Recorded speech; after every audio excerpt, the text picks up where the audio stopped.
The instructor's forearm pressed against Jason Statham's windpipe like a steel bar. 60 years old, facing a chiseled master in his physical prime.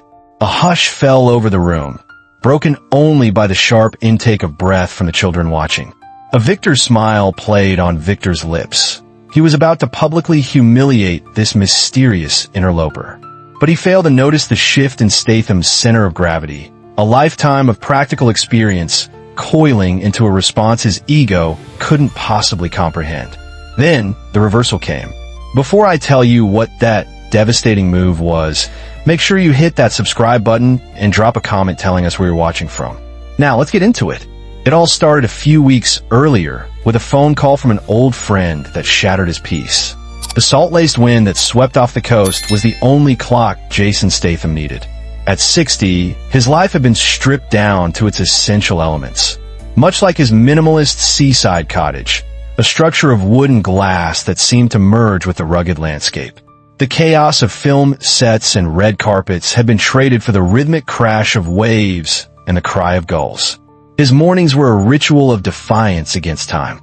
The first light found him on the cliffside paths, his running shoes pounding a steady beat against the earth. This wasn't about speed anymore.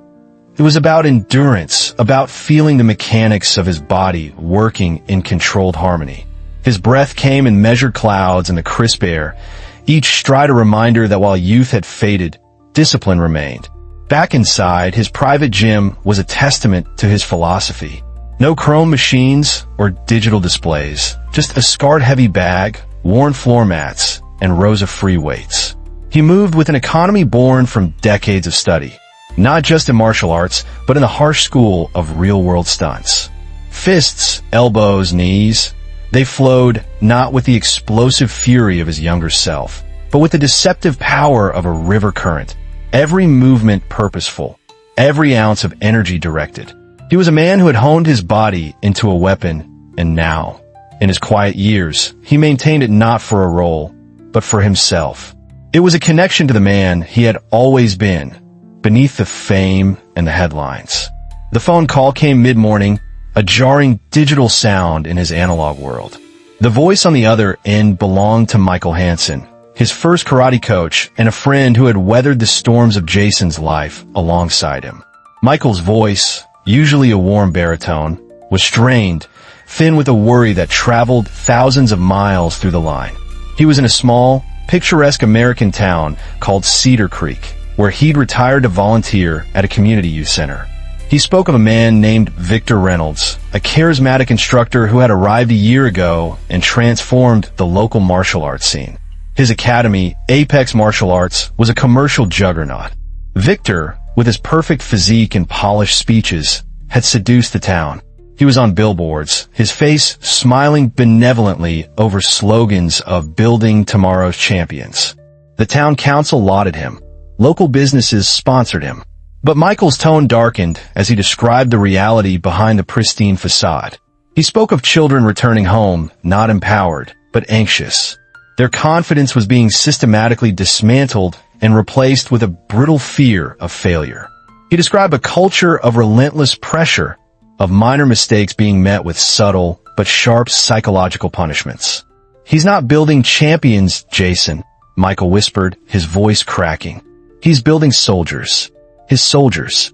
And the parents, they're so desperate for their kids to succeed, they can't see what he's doing to them." Victor was hosting a major public exhibition, a chance to further solidify his grip on the community. Michael's request was simple but heavy. "Just come. Let them see what real strength, real honor looks like. I don't want to fight him. I just need a presence.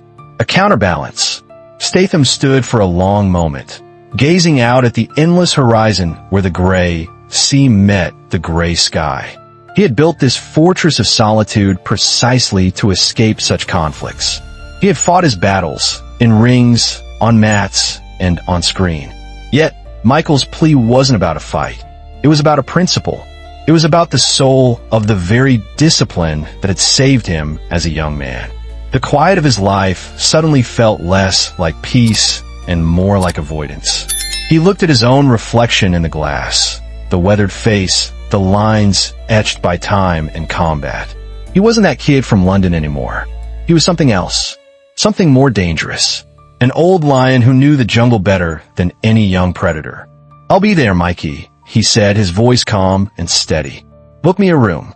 The call ended, and the silence that returned felt different, charged with purpose. He would have to leave his sanctuary. The crack in his calm was about to become a fissure. Cedar Creek was everything Michael had described. A postcard-perfect slice of Americana, with a town square, a friendly diner, and a palpable sense of community. But woven into this idyllic tapestry was the stark, aggressive branding of apex martial arts. Victor Reynolds' face was everywhere, his chiseled jaw and intense gaze promising discipline and greatness from storefronts and lamppost banners. The academy itself was a temple of modern marketing, a glass-fronted building on Main Street designed to intimidate and impress. Statham entered with the stream of parents and children on the day of the exhibition. He was intentionally unremarkable in a plain shirt and jacket, a ghost moving through a crowd of believers. The air inside was sterile, smelling of cleaning chemicals and new rubber mats. The walls were adorned not with the portraits of martial arts founders, but with massive, professionally shot photographs of Victor in various dynamic poses. It was a shrine to one man. Assistant instructors with identical uniforms and tense smiles moved like clockwork, correcting children's stances with sharp, impersonal tugs. The entire environment was one of rigid, suffocating perfection. From a seat at the back, Jason watched. He saw the subtle fear in the students' eyes, the way their shoulders tensed whenever Victor walked past. His focus soon settled on a teenage girl, maybe 14 or 15. Her technique was flawless, her kicks high, and her stances perfect. Yet, there was no joy in her movements. She performed like a beautifully crafted automaton, her face a blank mask of concentration. This, he surmised, was Lily, Victor's star pupil. Victor took the center mat like a rock star taking the stage. He was dressed in a custom-made black GI with red trim, his belt adorned with numerous stripes. His voice was a smooth, confident purr as he spoke of dedication and sacrifice, his words weaving a spell over the assembled parents. Then, the demonstrations began. They were technically impressive, but emotionally hollow. It was in a pause between routines that Victor's gaze swept the audience and landed on Jason. A flicker of calculation crossed his face. Here was an outsider, an unknown variable, a man whose quiet, grounded presence stood in stark contrast to the room's manufactured energy. "For our next demonstration," Victor announced, his voice booming, "we'll show a practical self-defense application. But to make it real, we need a volunteer." His eyes locked onto Jason's. "Sir, in the back. You look like you can handle yourself. Would you mind assisting me?" A challenge, dressed as an invitation. The crowd parted as Jason walked forward, his stride even, his expression unreadable. On the mat, Victor's handshake was a power play, his grip a fraction too tight. He introduced Jason as a visitor eager to see what real training looks like, drawing a ripple of laughter. Victor positioned Jason in the center and announced a defense against a rear chokehold. He slipped his arm around Jason's neck. The audience expected a quick, clean demonstration, but the pressure wasn't for show. Victor's bicep tightened, his forearm digging into Jason's carotid artery with practiced efficiency. It was a display of dominance, a message. Jason's body remained relaxed. He read the subtle tells, the slight overcommitment in Victor's hips, the tension in his shoulders betraying his effort. In a single, fluid instant that was almost too fast to see, Jason didn't resist. He yielded. He dropped his weight slightly, rotated his hips a mere inch, and used Victor's own forward pressure against him. A gentle, almost imperceptible hand placement on Victor's elbow was all it took to disrupt his base. Victor, expecting a struggle, found himself suddenly off balance, stumbling forward a half step to avoid falling. Jason was free, standing calmly as if nothing had happened. There was no throw, no dramatic reversal. To the untrained eye, it looked like Victor had simply slipped. But Victor knew. The flush that crept up his neck was one of embarrassment, not exertion. He quickly recovered, laughing it off as a simple slip, but the mask of invincibility had cracked. As Jason walked back to his seat, a woman, Lily's mother, he realized, caught his eye. Her face was a storm of fear and a desperate, flickering hope. In that silent exchange, a pact was formed. The stumble on the mat had been a declaration of war, albeit a quiet one. In the days that followed, Jason Statham became a fixture in Cedar Creek, a silent specter haunting the edges of Victor Reynolds' empire. He didn't need to train in his hotel room. The town itself became his gymnasium. His morning runs took him past the homes of students, where he saw kids dragging their gym bags to their parents' cars with the enthusiasm of prisoners heading to the gallows. He took his coffee at the diner across from Apex Martial Arts, his table by the window providing a perfect vantage point. He watched, he listened, and he waited. He started attending classes as an official observer, paying the drop-in fee and sitting on the cold benches lining the wall. His presence was a quiet defiance that visibly unnerved Victor. The instructor's commands became sharper, the drills more punishing, as if to prove a point to the old man in the corner. It was during one of these sessions that Jason witnessed the incident that solidified his resolve. Victor was demonstrating a complex kicking combination, and Lily, his star pupil, hesitated for a fraction of a second, her form faltering under the pressure. Victor stopped the entire class. The silence was absolute. He didn't yell. What he did was far worse. He walked slowly to Lily, his voice dripping with condescending disappointment. "I don't understand, Lily," he said, loud enough for every parent and child to hear. "We've been over this. Is it that you can't do it, or that you just don't want to?" The girl stared at the floor, her face pale, her body trembling. "Look at me when I'm talking to you," Victor commanded. When she finally lifted her eyes, they were filled with tears. "Tears," Victor said with a derisive chuckle. "There's no crying in this dojo. You are my best student. You represent this academy, and you are failing." He made her stand in the corner of the room for the remainder of the class, a silent monument to the price of imperfection. Jason recorded the entire exchange on his phone, the lens steady, his heart a cold, hard not a fury. That night, Lily's mother, Sarah, met him in the dimly lit parking lot behind the local library. She was no longer just hopeful. She was ready to act. She climbed into his rental car, her hands shaking as she clutched a small digital recorder. "He does this all the time," she whispered, her voice thick with shame and anger. "He isolates them, praises them until they feel special, and then breaks them down when they make the smallest mistake." She wasn't alone. The next evening, 2 more fathers joined their clandestine meeting. They shared stories of their children's unexplained anxiety, their sudden loss of interest in all activities, their nightmares. They had audio clips of Victor's pep talks, which sounded more like interrogations. They were terrified of Victor's influence, of his standing in the community, but the sight of a stranger willing to stand up to him had ignited a spark of courage.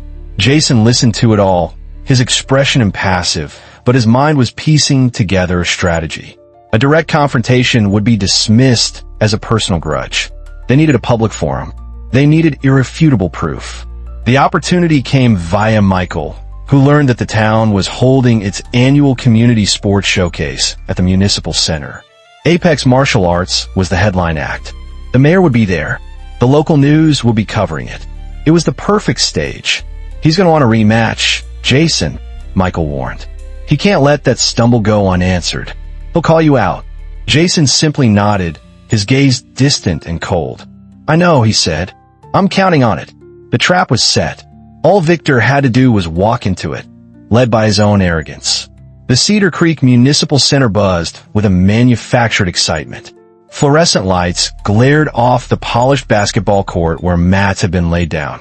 Town officials, including the mayor, mingled near a refreshments table, shaking hands and posing for the local newspaper photographer. This was Victor Reynolds' coronation, the moment he would cement his status as the town's premier mentor and leader. He strode onto the mat, soaking in the applause, his confidence absolute. He looked every bit the part, his GI immaculate, his smile a weapon of charisma.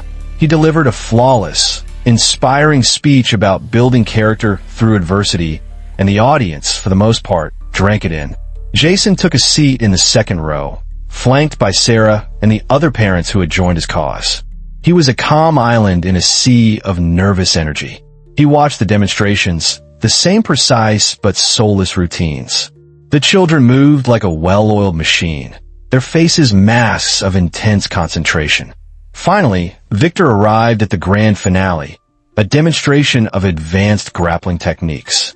After dispatching a few senior students with theatrical flair, his eyes scanned the crowd and, as predicted, found Jason. The silence stretched as he smiled. And now, for a special treat, Victor announced, his tone magnanimous. My friend Mr. Statham was kind enough to assist me at our last exhibition. I believe we owe the town a proper demonstration of what happens when technique meets resistance. Jason, would you do us the honor? This time, the invitation was raw, a public demand for satisfaction. Jason rose, removed his jacket, and walked onto the mat. The air crackled with tension. They exchanged a perfunctory bow before Victor launched his attack. The first few exchanges were a blur of movement, Victor pressing with aggressive locks and grabs, Jason neutralizing them with subtle shifts and effortless parries. The crowd saw a dynamic back and forth, but Jason felt the growing desperation in Victor's grips. Then, Victor saw his opening. He lunged, wrapping his arms around Jason's neck, sinking into the same rear chokehold as before. But this time, there was no pretense. The pressure was real, vicious, meant to end the confrontation quickly and decisively. For a single, measured heartbeat, Jason allowed the hold to tighten. He let the audience see the grimace of effort on Victor's face, to feel the genuine danger of the moment. Then he acted. It wasn't a simple escape. It was a complete and utter deconstruction. In one explosive, perfectly timed motion, he dropped his center of gravity, rotated his hips, and used Victor's own momentum to launch him. Victor became airborne, his body sailing over Jason's shoulder in a flawless arc before crashing onto the mat with a sickening thud that echoed through the silent hall. Before Victor could even process what had happened, Jason transitioned, pinning him to the mat with a joint lock that rendered him completely immobile. Silence. Shocked, absolute silence. Then, a new light flickered to life. On the large screen behind the mat, a video began to play. It was Jason's phone recording of Victor berating Lily.